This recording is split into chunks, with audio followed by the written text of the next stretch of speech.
fait manger par un poisson. C'est une des histoires les plus connues, notamment pour les enfants.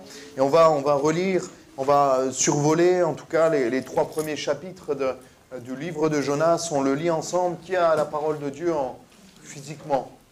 Levez vos Bibles. Alléluia. Ça va, il y a des jeunes qui ont même la parole et tout. Super. Surtout des jeunes même. Alléluia. On le lit ensemble. Jonas 1, verset 1. C'est bien de vérifier également dans la parole et puis après même de se le noter, de relire les messages.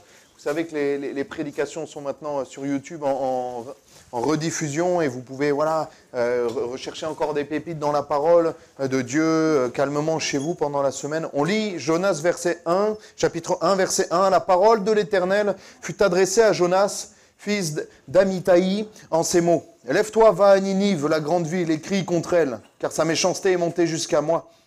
Et Jonas se leva pour s'enfuir à Tarsis, loin de la face de l'Éternel. Il descendit à Jaffo et il trouva un navire qui allait à Tarsis. Il paya le prix du transport et s'embarqua pour aller avec les passagers à Tarsis, loin de la face de l'Éternel.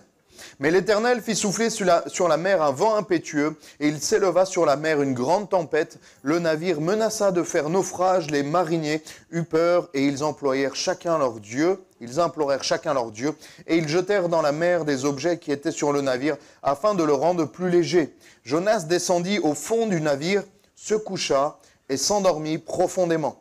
Le pilote s'approcha de lui et lui dit « Pourquoi dors-tu? Lève-toi, invoque ton Dieu. Peut-être voudra-t-il penser à nous, et nous ne périrons pas. » Et ils se dirent l'un à l'autre « Venez et tirons au sort pour savoir qui nous attire ce malheur. » Et ils tirèrent au sort, et le sort tomba sur Jonas. Premièrement, l'obéissance à Dieu. Force est de constater que régulièrement, nous sommes comme des Jonas, personnellement dans notre vie, et nous avons tendance à ne pas toujours obéir à Dieu et à sa parole, de ne pas toujours obéir au commandement de Dieu. Et on voit qu'il y a une parole qui est adressée à Jonas. La parole de l'Éternel fut adressée à Jonas. Et laisse-moi te dire que ce soir, que la parole de Dieu nous est adressée à chacun d'entre nous. Tu peux mettre ton nom dans ce verset. La parole de l'Éternel fut adressée à Juan, fut adressée à Lindel, fut adressée à chacun d'entre nous en fait. Parce que la parole de Dieu nous parle à chacun et Dieu nous a parlé. Dieu nous a écrit un livre et une lettre. J'ai envie de dire, la Bible est une lettre adressée à chacun de nous en particulier. Et chacun de nous est un destinataire de la parole de Dieu. Et la parole de Dieu est pour chacun d'entre nous. Pour chaque homme, chaque femme. Depuis le début de la création, depuis le début de l'homme, le début de la femme, Dieu parle. Et Dieu continue de parler jusqu'à aujourd'hui. En 2024, le 30 août 2024 à Nice, il parle encore, alléluia. Et c'est pour ça que nous devons écouter. Quand quelqu'un parle, il faut l'écouter. Et encore plus quand c'est Dieu. Et on voit que Jonas n'a pas écouté la voix de Dieu. La grande ville, va dans la grande ville et crie contre elle, car sa méchanceté est montée jusqu'à moi. Et j'ai fait ce parallèle avec cette ville de Nice où nous sommes et avec beaucoup de villes aujourd'hui dans le monde et en France notamment qui sont éloignées de Dieu, qui font n'importe quoi, qui font ce que la Bible dénonce. Et cette grande ville dans laquelle nous sommes ne se comporte pas comme Dieu voudrait qu'elle se comporte, comme cette ville de Ninive à l'époque. Le Seigneur ne nous demande pas de faire ce qui nous semble bon. Il y a un moment donné, du temps de Noé notamment, il est dit que le peuple faisait ce qui lui semblait bon. Et ce qui te semble bon n'est pas forcément bon pour toi. Ce qui te semble bon de faire, ce n'est pas ce qui est forcément bon pour toi. Et c'est pour ça qu'il ne faut pas faire ce qui nous semble bon, mais ce qui semble bon aux yeux de Dieu. Et ce qui semble bon aux yeux de Dieu, c'est ce qui est écrit dans sa parole. Le Seigneur nous demande certaines choses pour justement nous protéger, pour notre bien. Parce que si nous faisons tout ce qui nous passe par la tête, je vous assure, ça ne marcherait pas beaucoup. Il ne faut pas faire ce qui nous semble bon, parce que souvent ce qui nous semble bon, c'est ce qui semble bon à notre chair, à notre corps, qui nous demande des choses qui sont contraires bien souvent à ce que Dieu nous demande. Et nous préférons les plaisirs du monde, de ce que nous proposent certains plaisirs éphémères, certaines doses d'adrénaline qui peuvent nous faire du bien à un instant T, contrairement à ce que Dieu nous demande. Et ce que Dieu veut nous donner. Dieu n'est pas dans l'instantané, Dieu n'est pas dans le plaisir éphémère. Dieu est là pour le long terme. Tellement long qu'il est là pour l'éternité et qu'il a des projets pour toi, non pas pour le court terme, non pas pour les 70 ans, 80, 100 ans que tu es là, mais pour l'éternité, pour la vie éternelle, alléluia, qu'il veut que tu passes avec lui, amen. Verset 3. « Et Jonas se leva pour s'enfuir à Tarsis, loin de la face de l'Éternel. » Et tu dois choisir, il y a toujours un choix à faire avec Dieu, entre obéir à Dieu et désobéir à Dieu. Et on voit que Tarsis, Ninive, est actuellement au niveau de la ville de Mossoul en Irak. Et Tarsis, vous savez où c'est? C'est dans le sud de l'Espagne. Vous voyez à peu près entre l'Irak et le sud de l'Espagne? C'est quand même l'opposé. En fait, Jonas est parti à l'opposé de la volonté de Dieu. Il est parti au plus loin de Dieu. À l'époque, le fin fond de l'Espagne, c'était le plus loin qu'on connaissait et qu'on pouvait aller avec quelques bateaux et quelques semaines, quelques mois de marche. Il voulait désobéir à Dieu, ou il ne voulait en tout cas pas obéir à Dieu. Et le mot Tarsis veut dire pierre précieuse. Et souvent, nous cherchons des pierres précieuses, des choses qui éblouissent à la vue, des choses qui sont ici-bas comme des richesses, comme des choses qui peuvent paraître importantes, qui veulent paraître tellement importantes de rechercher, mais qui sont pour Dieu et pour l'éternité des choses périssables qui ne valent pas la peine d'être cherchées. Vous vous rendez compte la distance qu'il y a, si quelqu'un a déjà fait l'Irak à l'Espagne à pied, vous imaginez la distance, les journées, les semaines, les mois de marche, peut-être une année, tellement long pour trouver des choses qui brillent, pour s'éloigner aussi et surtout de la volonté de Dieu. Et le simple fait de désobéir à Dieu est un péché. Souvent on croit, oui mais moi je suis une bonne personne, je ne fais pas de mal, je n'ai tué personne, je ne suis pas parfait, mais je respecte les lois. Ce n'est pas parce que tu respectes les lois de ton pays que devant Dieu tu es justifié. Ce n'est pas parce que tu n'es pas en prison et tu n'as pas affaire à la justice que devant Dieu tu es juste.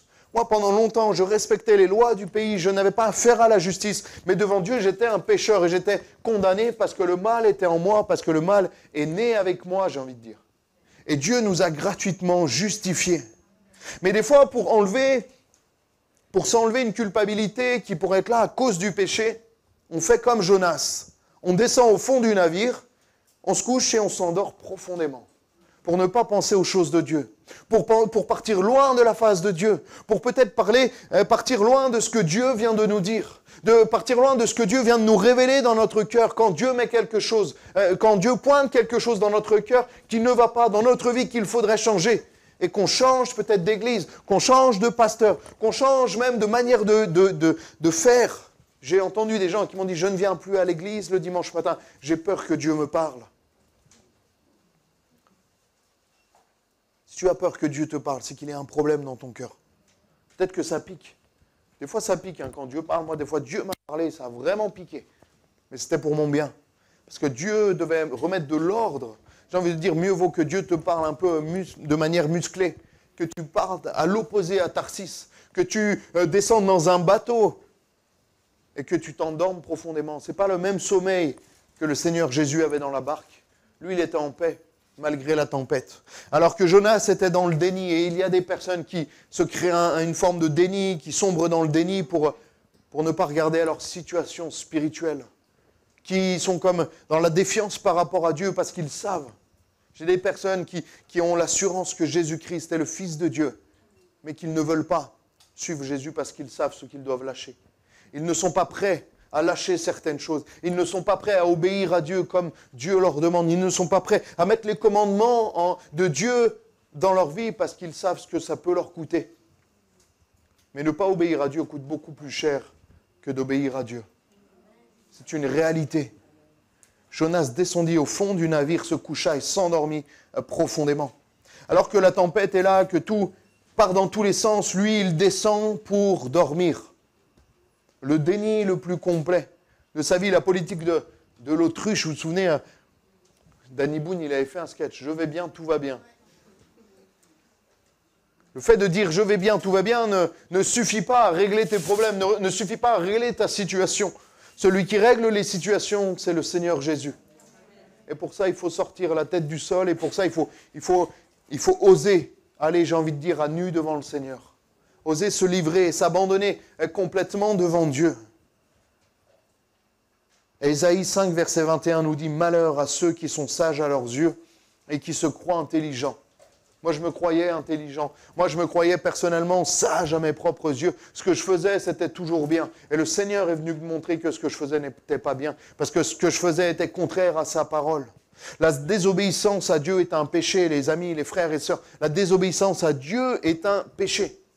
Pourquoi? Parce qu'il nous amène à la mort et à la mort éternelle. Les péchés, ce n'est pas juste des choses hors la loi. Ce n'est pas juste des choses qui sont interdites par la justice. Le péché, c'est simplement de désobéir à Dieu ou de ne pas lui obéir. Parce que si tu ne lui obéis pas, ça suffit à être condamné. Même la meilleure personne sur terre est mauvaise aux yeux de Dieu si elle n'a pas Jésus-Christ. Et même la pire personne de cette terre, le plus grand des criminels, des meurtriers, s'il accepte Jésus comme son Seigneur et son Sauveur personnel, instantanément, il peut devenir agréable à Dieu. Alléluia. C'est ce qui est arrivé aux brigands sur la croix. Et ça, c'est une réalité peut-être pas humaine, mais c'est la grâce de Dieu qui peut racheter le pire des pécheurs.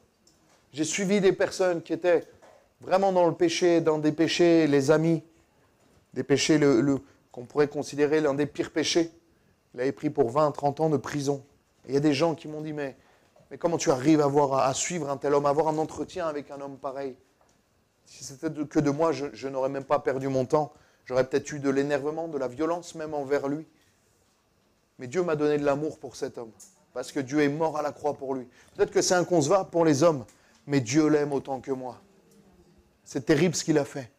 Mais Dieu a envie de le pardonner et le gracier pour l'éternité. S'il se repent de tout son cœur, alléluia, il y a de l'espoir, un espoir et une espérance, un avenir et de l'espoir pour chacun qui croit et qui demande pardon au Seigneur Jésus. Le Proverbe 3, verset 7 nous dit « Ne sois point sage à tes propres yeux, crains l'Éternel et détourne-toi du mal. » Peut-être que ce soir, il y a des gens qui se pensent sages à leurs propres yeux, et qui ont du mal à craindre l'Éternel et à se détourner du mal. La crainte de l'Éternel, ce n'est pas juste la peur, ce n'est pas juste se mettre plus bas que terre et ayant cette image de Dieu qui est lointain dans son ciel et qui est là juste pour nous sanctionner. Non, la crainte de Dieu, c'est le respect de ses commandements. C'est mettre notre vie en règle pour bénéficier de la bénédiction de Dieu. Tu ne peux pas. Excusez-moi, mais tu ne peux pas prier de tout ton cœur et attendre que Dieu agisse et ne pas lui obéir.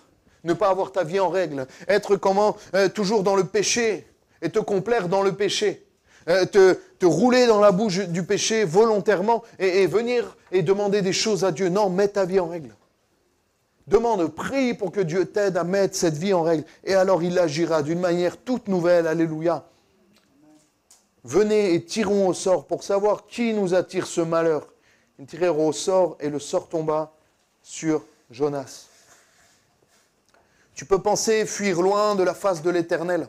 Tu peux penser partir loin de l'église, ne plus peut-être venir aux réunions. Peut-être qu'il y a des personnes ce soir qui sont revenues depuis des années qui n'étaient plus là. Peut-être des personnes sur YouTube qui sont là et qui fuient la face de Dieu. Mais le Seigneur te voit. La Bible nous dit que rien n'est caché devant la face de Dieu. Tu peux fuir dans le plus profond des pays, le plus lointain par rapport à l'église de l'Ariane. Dieu te voit. Dieu t'entend. Dieu sait ce qu'il y a dans ton cœur. Dieu sait ce qu'il y a dans tes pensées. Et il veut agir au plus profond de toi. Même là, sur le tirage au sort qu'ils ont fait, je ne sais pas, il devait peut-être être une dizaine, une quinzaine, une cinquantaine, j'en sais rien dans ce bateau. Et c'est tombé encore sur Jonas parce que Dieu n'en avait pas fini avec Jonas et Dieu n'en a pas fini avec toi. Amen. Tu peux dire à ton voisin, pendant que je bois de l'eau, que Dieu n'en a pas fini avec lui. Alléluia, c'est bon, j'ai fini. J'ai fini de... C'était juste pour avoir 30 secondes pour boire de l'eau. Dieu n'en a pas fini avec toi. Peut-être que la société en a fini avec toi. Ta femme, ton mari en a fini avec toi. Tes enfants en ont fini avec toi. Tes voisins en ont fini avec toi. Ta propre famille en a fini avec toi. Le banquier, peut-être en a fini avec toi. Et le Seigneur n'en a pas fini avec toi. Le Seigneur vraiment n'en a pas fini avec toi. Tu peux te retrouver dans la pire des cales, au fond de la plus grande cale des bateaux de la Méditerranée, en train de dormir, de te cacher. Même s'il ne pensait pas être caché sur le bateau, il allait encore plus bas pour que le Seigneur ne le voie pas. Le Seigneur te voit.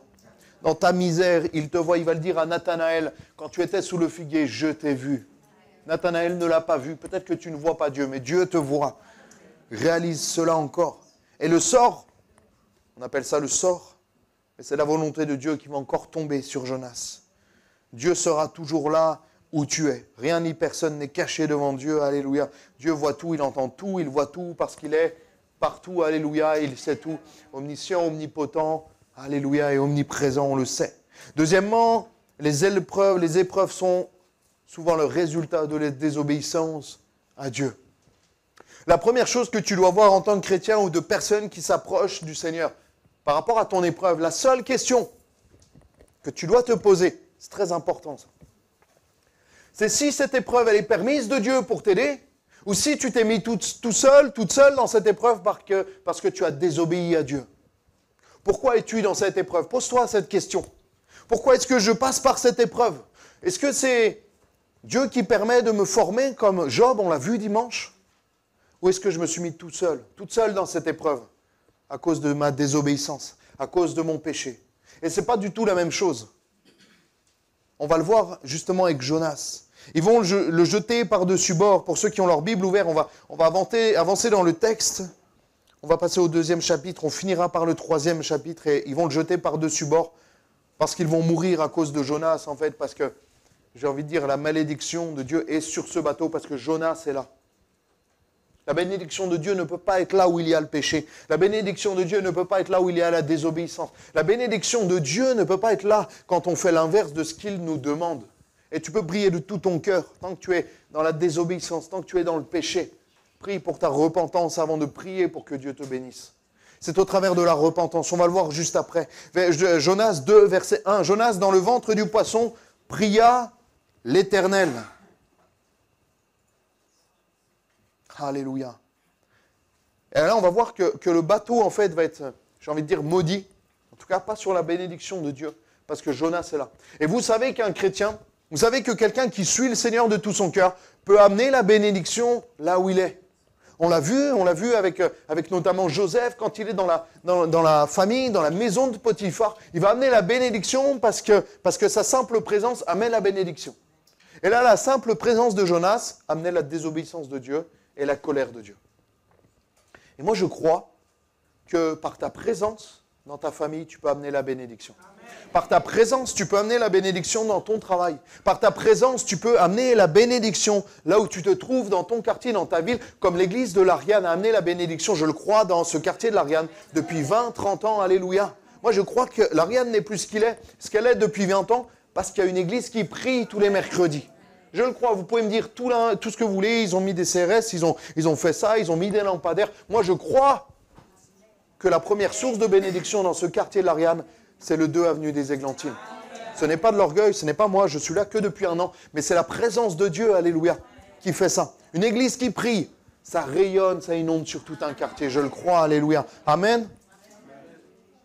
Jonas, dans le ventre du poisson, pria l'Éternel, son Dieu. Jonas va se souvenir de Dieu dans son épreuve, se souvenir que Dieu est toujours là et l'appeler au secours. Et je crois qu'il y a des endroits qui favorisent la réflexion. Alors, je ne sais pas si vous avez déjà été dans le ventre d'un poisson, personnellement non. Mais en tout cas, c'est un endroit apparemment qui favorise le fait de revenir à Dieu. Il y a des épreuves qui favorisent le fait de revenir à Dieu. On est tous pareils, les frères et sœurs, on est tous pareils, les amis. Le moment où tu as le plus lu la Bible, le moment où tu as le plus prié, c'était quand tu étais dans l'épreuve. Je n'ai pas besoin d'être prophète pour savoir ça. En tout cas, pour moi, c'était ça à de nombreuses reprises. Comme le fils prodigue qui était au fin fond de l'épreuve, étant rentré en lui-même. Et ce soir, je t'invite à rentrer en toi-même, pour peut-être faire le point, si tu es dans la volonté de Dieu ou pas, si tu es dans les plans de Dieu ou pas pour ta vie. Il y a des endroits qui favorisent la réflexion et le fait de rentrer en nous-mêmes, notamment ces temps spirituels, ces temps de réunion où la présence de Dieu est là, palpable au milieu de nous.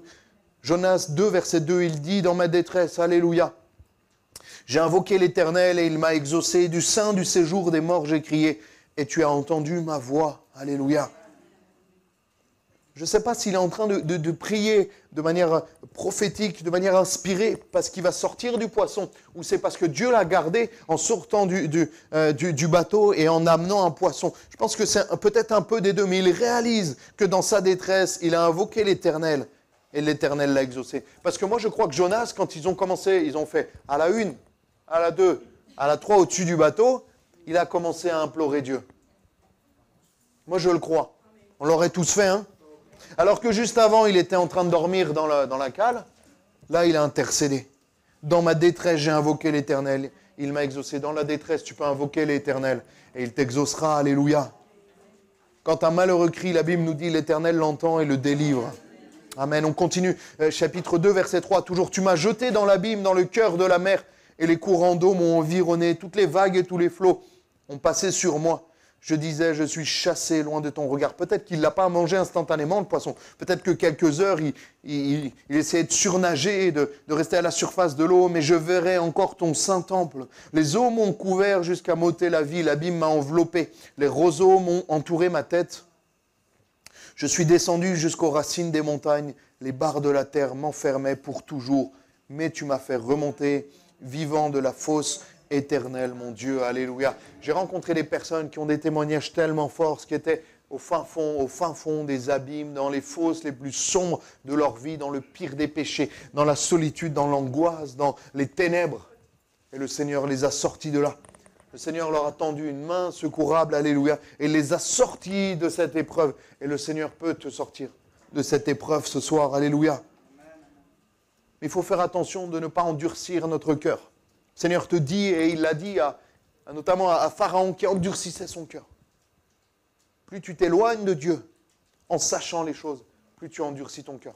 Et plus tu pars loin de Dieu en sachant que Dieu est la vérité, que Jésus est le Fils de Dieu, plus tu pars loin, plus ça va être dur de revenir. Parce qu'il y en a un qui ne va pas te faire de cadeau. Nous croyons à la grâce. J'ai vu, Dieu fait grâce. Mais il y en a un qui va t'empêcher de vivre cette grâce. C'est dangereux de s'éloigner de Dieu quand on sait la vérité. Quand on a donné sa vie au Seigneur, ce n'est pas pour vous faire peur, les frères et sœurs, mais c'est dangereux spirituellement, parce que l'ennemi va s'acharner sur un enfant de Dieu, sur une brebis de la maison de l'Éternel qui commence à prendre de la distance. Verset 7, « Quand mon âme était abattue au-dedans de moi, je me suis souvenu de l'Éternel et ma prière est parvenue jusqu'à toi dans ton saint temple. » Alléluia. Ce soir, si tu es là, ce n'est pas le hasard, c'est que le Seigneur te cherche, crois-le. De tout ton cœur, que le Seigneur a un plan merveilleux pour ta vie. Oui, mais moi, pasteur, c'est trop compliqué chez moi, peu importe, je n'ai pas besoin de savoir ta situation. Dieu la connaît et Dieu a une solution pour ta situation. Moi, il y a des fois, je n'ai pas de solution. Le Seigneur en a toujours une. Le Seigneur ne te répond pas. Le Seigneur ne nous répond jamais, je ne sais pas. Je ne sais pas quoi faire. Le Seigneur, des fois, nous dit attends. Mais il ne nous dit jamais, je ne sais pas quoi faire. Le Seigneur nous dit oui, non ou attends. Et des fois, il nous dit d'attendre, mais le Seigneur ne te dira jamais, je ne sais pas quoi faire, je ne peux rien faire. Réalise-le. Verset 8, ceux qui s'attachent à des vaines idoles éloignent d'eux la miséricorde. Pour moi, je t'offrirai des sacrifices avec un cri d'action de grâce. J'accomplirai les vœux que j'ai faits. Le salut vient de l'Éternel. Il est toujours dans le poisson. Il est toujours dans le poisson. Ça devait être hallucinant, vous imaginez là? Dans un poisson. Ça devait résonner, je ne sais pas, c'était un grand poisson. Ceux qui s'attachent à de vaines idoles éloignent d'eux la miséricorde. Au verset 8, il parle de ceux, il parle des autres. Et au verset 9, il va dire pour moi. Excuse-moi, mais le Seigneur n'en a rien à faire des autres. Ce qui l'intéresse, c'est toi. Ne t'occupe pas des autres, occupe-toi de toi. Et ce qui va déclencher l'action de Dieu, au verset 10, l'Éternel parla au poisson et le poisson vomit Jonas sur la terre. Ce qui va déclencher l'action de Dieu, ce n'est pas quand Jonas il parle des autres, c'est quand Jonas il parle de lui. Ne parle pas des autres, Seigneur, mais il parle de toi. Seigneur, il s'occupe des autres. Pourquoi? Parce que quand on sera devant le Seigneur, on sera tout seul. Devant le tribunal de Dieu, on sera tout seul. Il n'y aura pas les autres, il n'y aura pas ceux qui étaient sur le bateau, il y aura juste Jonas et le Seigneur. Il y aura juste toi et le Seigneur. Prie pour les autres. Mais concernant ta vie, c'est sur ça que tu dois focaliser. C'est sur tes propres choix, sur ta propre situation. Ceux qui s'attachent à de vaines idoles éloignent d'eux la miséricorde. Il fait un peu le faillot. Enfin, Jonas, tu es dans le ventre d'un poisson parce que tu as désobéi à Dieu quand même. Joue la mollo et reviens. Ah, le verset 9, il est plus intéressant. Pour moi, je t'offrirai des sacrifices avec un cri d'action de grâce. J'accomplirai les vœux que j'ai faits. Le salut me vient de l'Éternel. Paf, ça déclenche l'action de Dieu. Là, ça déclenche l'action de Dieu et le Seigneur va le relâcher. Le Seigneur va parler à sa créature qui est le poisson. Et le poisson va le recracher. Alléluia, c'est merveilleux. Ce qui déclenche l'action de Dieu, c'est la repentance. Ce qui déclenche l'action de Dieu, c'est le fait de demander pardon au Seigneur et de conformer sa vie à ce que Dieu nous demande. Ce qui déclenche, ce qui met le bras de Dieu en mouvement, c'est la repentance et l'obéissance. Ça, c'est tellement puissant, les frères et sœurs. Il y en a, il y a des gens spirituels un peu farfelus. Ils font des recettes, ils ont des choses à dire, des choses à réciter un peu bizarres. Nous, ce qui actionne vraiment le bras de Dieu, c'est l'obéissance, la sanctification, la consécration. Obéis au Seigneur. Tu veux le voir agir dans ta vie, obéis à sa parole. Prends ta Bible chaque jour et ton stabilo jaune là, et tu stabilotes. Tu stabilotes ce que Dieu te demande. Et tu les notes sur un calepin et tu les relis avant de te coucher le matin quand tu te lèves. Tu les surlignes en rose, là, ceux que tu as du mal à faire, et tu pries pour cela. Tu dis, Seigneur, viens m'aider à aimer mon ennemi. J'y arrive pas. Viens m'aider à tenir ma bouche. Seigneur, aide-moi. Aide-moi à être obéissant. Aide-moi à être obéissante. Alléluia. Jonas 3, on finit par le dernier chapitre. Après, on prend un temps pour prier. Ça vous va?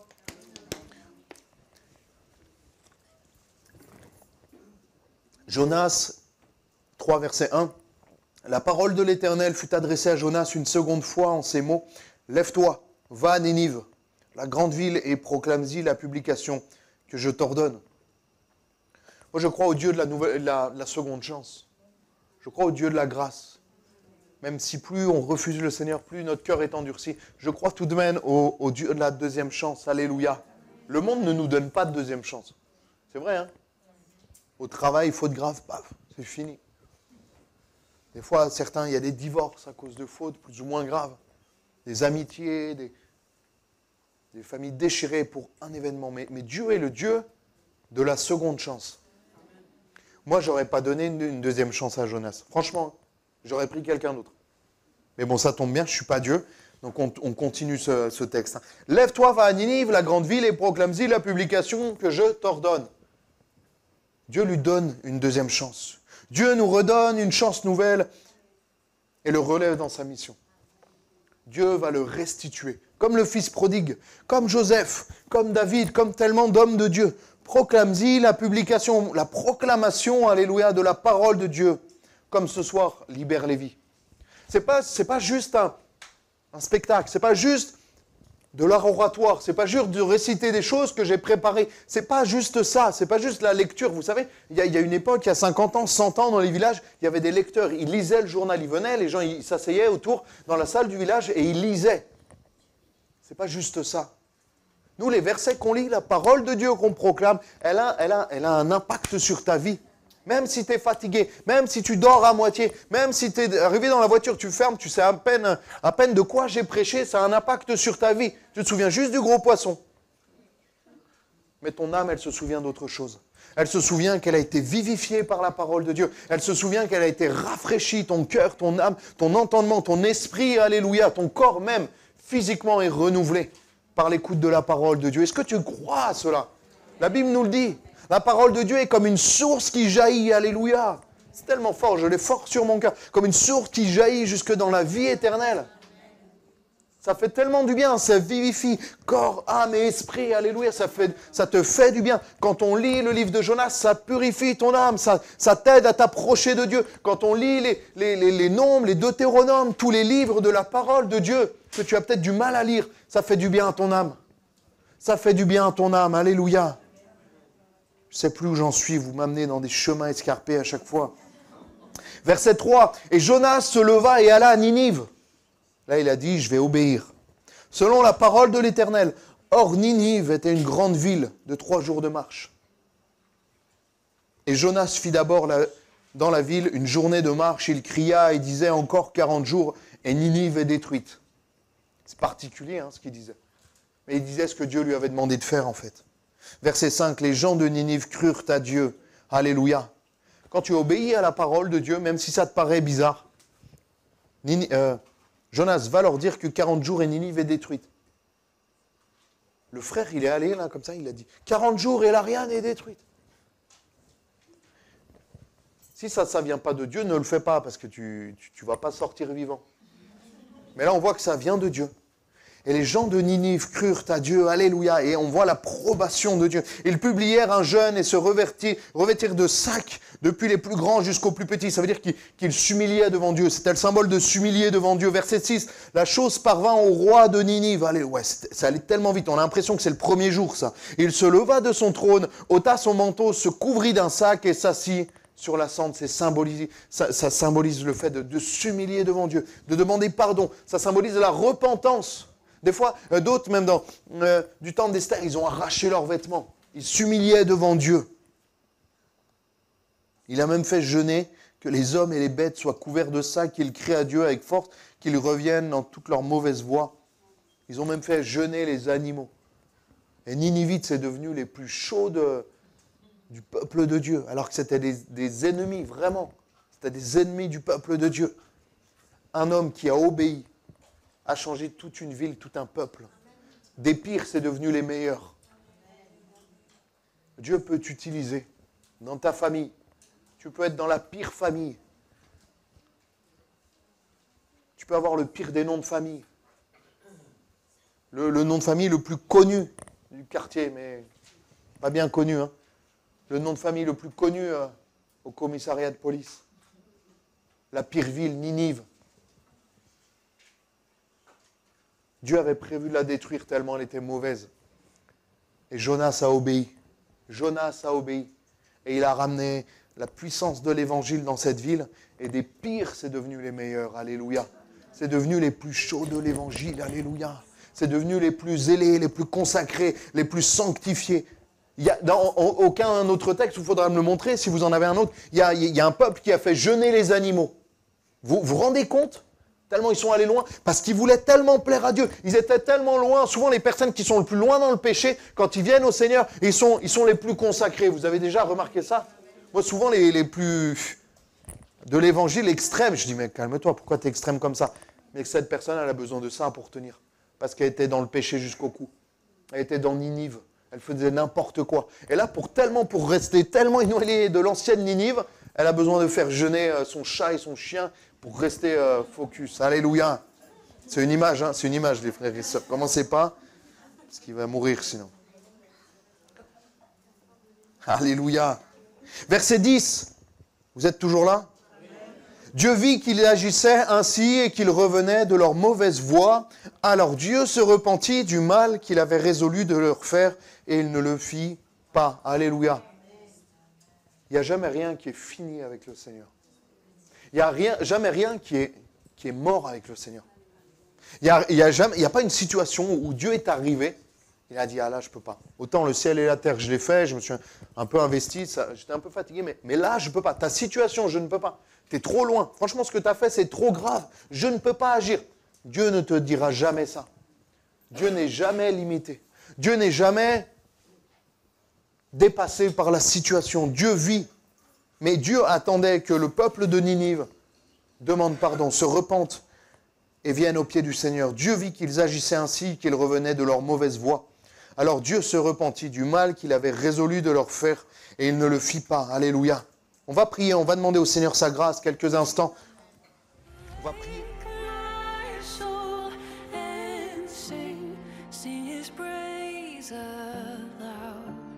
Sing his